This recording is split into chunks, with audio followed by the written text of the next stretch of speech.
हरवंश राय बच्चन द्वारा रचित आत्मपरिचय से ली गई हैं, जो कि कोर्स ए के अंतर्गत 12वीं कक्षा में लगा हुआ है। 12वीं कक्षा के विद्यार्थियों के लिए CBSE द्वारा लगाया गया है।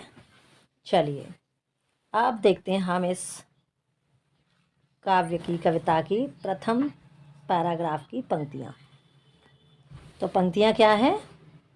मैं जगजीवन का भार लिए फिरता हूँ, फिर भी जीवन में प्यार लिए फिरता हूँ। कर दिया किसी ने झनकृत जिनको छूकर, मैं सांसों के 2 तार लिए फिरता हूँ। मैं स्नेह सुरा का पान किया करता हूँ, मैं जग का कभी न ध्यान किया करता हूँ। जग पूछ रहा उनको जो जग की गाते, मैं अपने मन का गान किया करता हूँ। आगे है प्रस्तुत काव्यांश के शब्दार्थ। जगजीवन माने सांसारिक गतिविधियाँ। झनकृत तारों को बजाकर जो स्वर निकालता है उसे झनकार कहते हैं। सुरा माने शराब, स्नेह माने प्रेम, पान माने पीना, ध्यान करना मतलब परवाह करना, गाते माने प्रशंसा करते हैं। प्रसंग क्या है? प्रस्तुत काव्यांश हमारी पाठ्य पुस्तक आरोह भाग 2 में संकलित कविता आत्म परिचय से उद्धृत है।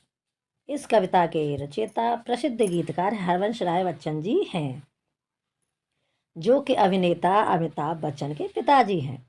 इस कविता में कवि जीवन जीने की शैली बताता है तथा दुनिया से अपने द्वंद्वात्मक संबंधों को उजागर करता है। द्वंद्वात्मक माने विरोधाभासी संबंधों को उजागर करता है। विरोधाभासी से मतलब उसके और संसार के बीच में कभी नहीं बनी। अब है प्रस्तुत काव्यांश 1 की व्याख्या। बच्चन जी कहते हैं कि मैं संसार में जीवन का भार लिए फिरता रहता हूँ, इसके बावजूद मेरे जीवन में प्यार है। मेरा जीवन प्यार से भरा पूरा है। जीवन की समस्याओं के बावजूद कवि के जीवन में प्यार है। उसका जीवन सितार की तरह है जिसे किसी ने छूकर झनकृत कर दिया है। फलस्वरूप उसका जीवन संगीत से भर उठा है। उसका जीवन इन्हीं तार रूपी सांसों के कारण चल रहा है। उसने स्नेह रूपी शराब पी रखी है, अर्थात प्रेम किया है और तथा लोगों को प्रेम दिया है, मतलब लोगों से प्रेम किया है और लोगों को प्रेम ही बांटा है। उसने कभी संसार की परवाह नहीं की कि लोग क्या कहेंगे उसके बारे में। संसार के लोगों की आदत है, प्रवृत्ति है कि वे उनको ही पूछते हैं जो संसार के अनुसार चलते हैं, मतलब संसार के अनुसार ही संसार के जैसा ही व्यवहार करते हैं तथा उनका गुणगान करते हैं। कभी अपने मन के इच्छा अनुसार चलता है, अर्थात वह वही करता है जो उसका मन कहता है। आगे है काव्यांश 1 का काव्य सौंदर्य।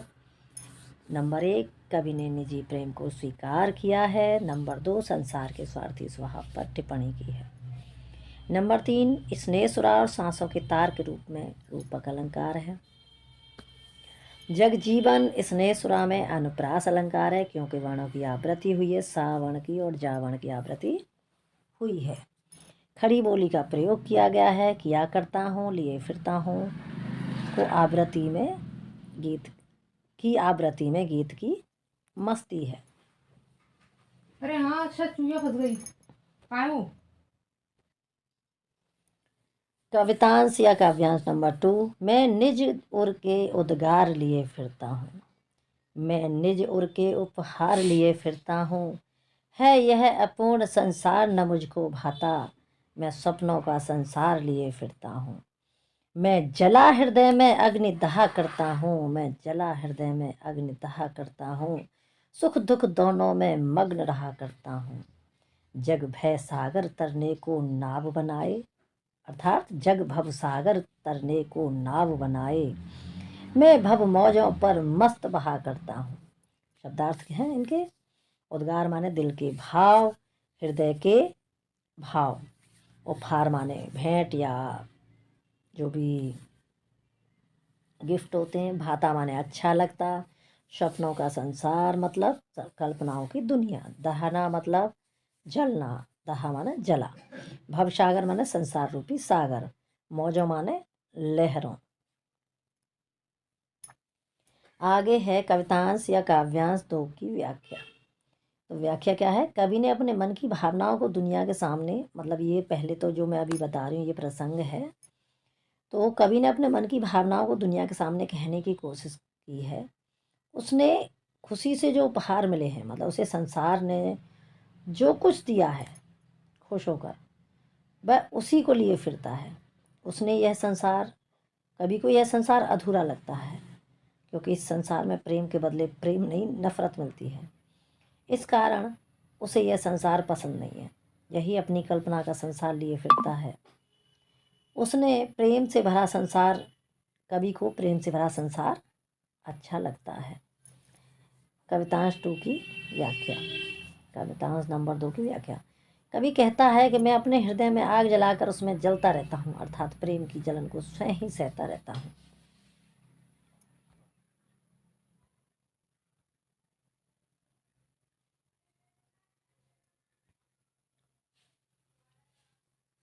प्रेम की दीवानगी में मस्त होकर जीवन में जो सुख दुख आते हैं उनमें मस्त रहता हूँ। यह संसार आपदाओं का सागर है। लोग इसे पार करने के लिए कर्म रूपी नाव बनाते हैं, परंतु कभी संसार रूपी सागर की लहरों पर मस्त होकर बहता रहता है। उसे संसार की कोई चिंता या परवाह नहीं है।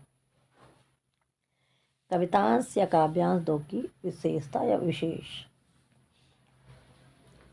काव्य विशेषता। नंबर 1, कवि ने प्रेम की मस्ती को प्रमुखता दी है। नंबर 2, व्यक्तिवादी विचारधारा की प्रमुखता है। नंबर 3, सपनों का संसार में अनुप्रास अलंकार तथा भव सागर में भव मौजों में रूपक अलंकार है। खड़ी बोली का स्वाभाविक प्रयोग हुआ। स्वाभाविक माने बड़ा इजीली। और तत्सम शब्दावली की बहुलता है, माने तत्सम शब्द ज़्यादा हैं। श्रृंगार रस की अभिव्यक्ति है। कवितांश नंबर 3। मैं यौवन का उन्माद लिए फिरता हूँ, उन्मादों में अवसाद लिए फिरता हूँ, जो मुझको बाहर हंसा रुलाती भीतर। मैं हाय किसी की याद लिए फिरता हूँ, कर यत्न मिटे सब, सत्य किसी ने जाना, नादान वही है हाय जहाँ पर दाना। फिर मूढ़ न क्या जग को इस पर भी सीखे, फिर मूढ़ न क्या जग जो इस पर भी सीखे, मैं सीख रहा हूँ सीखा ज्ञान भुलाना। काव्यांश 3 के शब्दार्थ। यौवन माने जवानी, उन्माद माने पागलपन, नशा, अवसाद माने उदासी, दुख, खेद, यत्न माने प्रयास, नादान माने नासमझी, नासमझ, अनाड़ी, दाना माने चतुर या ज्ञानी, मूढ़ माने मूर्ख, जग माने संसार। काव्यांश 3 की व्याख्या। कवि कहता है कि उसके मन पर जवानी का पागलपन, नशा सवार है। वह अपनी मस्ती में घूमता रहता है। इस दीवानेपन के कारण उसे अनेक दुख भी मिले हैं और वह इन दुखों को उठाए हुए घूमता रहता है। उठाए घूमते रहने का मतलब ये नहीं कि वो सिर पर रख करके घूमता है। उठाए हुए घूमते रहने का मतलब कि उसके मन में ये सुख दुख हमेशा बने रहते हैं। कभी को जब किसी अपने प्रिय की याद आती है तो वह बाहर से हंस देता है, परंतु उसका मन अंदर से रो देता है, अर्थात याद आने पर कवि का मन व्याकुल हो जाता है। आगे कवि कहता है कि इस संसार में लोगों ने जीवन सत्य को जानने की कोशिश की है, परंतु कोई भी सत्य नहीं जान पाया है। इस कारण हर व्यक्ति नादानी करता दिखाई देता है। ये मूर्ख नादान भी वहीं होते हैं जहाँ समझदार एवं चतुर होते हैं, अर्थात मूर्ख व्यक्ति वहीं पर मौजूद होते हैं जहाँ समझदार और चतुर भी होते हैं। हर व्यक्ति वैभव, समृद्धि, भोग सामग्री की तरफ भाग रहा है। हर व्यक्ति अपने यथार्थ को पूरा करने के लिए भाग रहा है। वे इतना सत्य भी नहीं सीख सके हैं कि यह संसार नश्वर है। कवि कहता है मैं सीखे हुए ज्ञान को भूलकर नई बातें सीख रहा हूँ, अर्थात सांसारिक ज्ञान की बातों को भूलकर मैं अपने मन के कहे अनुसार चलना सीख रहा हूँ। कवितांश काव्यांश 3 की विशेषता, मतलब काव्य विशेषता। नंबर 1, कवि ने निजी प्रेम को स्वीकार किया है। नंबर 2, संसार के स्वार्थी स्वभाव पर टिप्पणी की है। नंबर 3, स्नेह सुरार सांसों के तार में रूपक अलंकार है। नंबर 4, जग जीवन स्नेह सुरा में अनुप्रास अलंकार है। खड़ी बोली का प्रयोग हुआ है। किया करता हूँ लिए फिरता हूँ की आवृत्ति में गीत की मस्ती है। इस तरह से आपका ये 3 पैराग्राफ का कविता आत्म परिचय के पूरे हुए। उम्मीद करती हूँ कि आपको ये समझ में आए होंगे। अगर समझ में नहीं आए हैं तो आप कमेंट कर सकते हैं, जिससे कि यथानुसार सुधार किया जा सके। आज के लिए इतना ही। राधे राधे, जय हिंद बच्चों, बाय।